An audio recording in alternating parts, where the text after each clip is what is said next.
Il peut nous arriver de tourner en rond, de tourner en bourrique.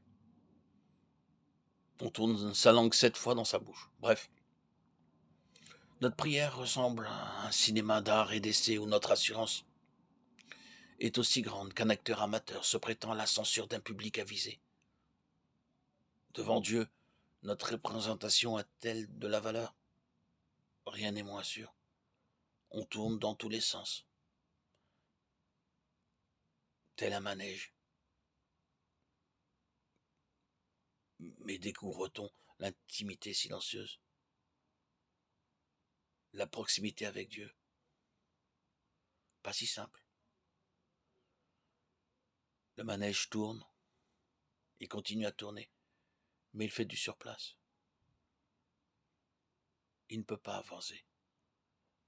Il est immobilisé sur lui-même.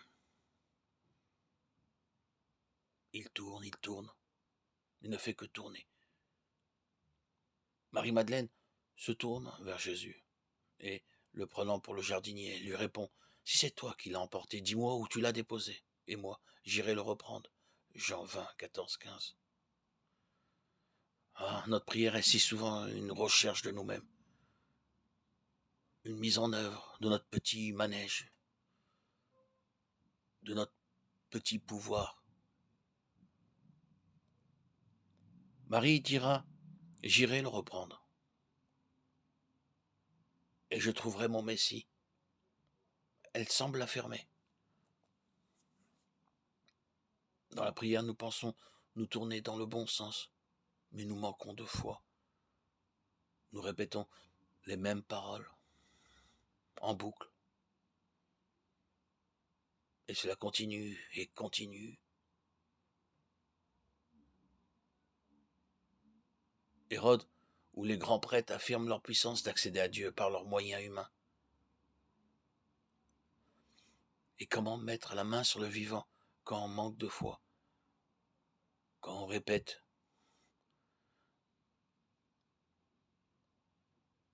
tel un perroquet les mêmes récitations. La prière, c'est se laisser appeler par notre prénom, se laisser aimer avant de posséder ou de contenir. Jésus lui dit Marie, s'étant retourné, lui dit Rabouni, Jean 20, 16. Les bergers, les mages sont appelés et suivent le chemin mystérieux de l'étoile ou des anges. Ils se retournent et découvrent alors le Dieu caché, silencieux, humble. La parole se dévoile à leurs yeux et à leur foi, en un enfant emmailloté dans une crèche. Une conversion précède la conversation de cœur. Et ce n'est plus un manège qui tourne sur lui-même, une prière répétitive.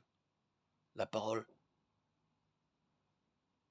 se dévoile, et ne se dévoile que parce que nous taisons et regardons en silence, que nous contemplons et écoutons notre pensée, notre manège intérieur, et il commence à ralentir, à s'immobiliser. Il laisse place au Seigneur qui se révèle à nous.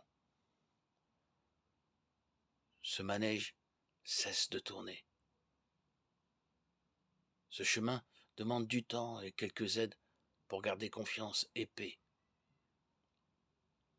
dans ces moments de silence.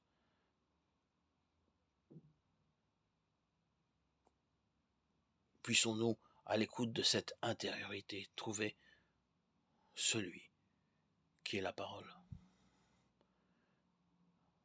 Cessons de réciter et réciter et réciter.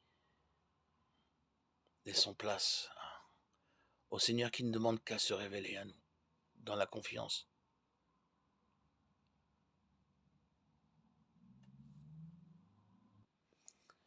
Sachons que ce qui nous paraît impossible devient possible.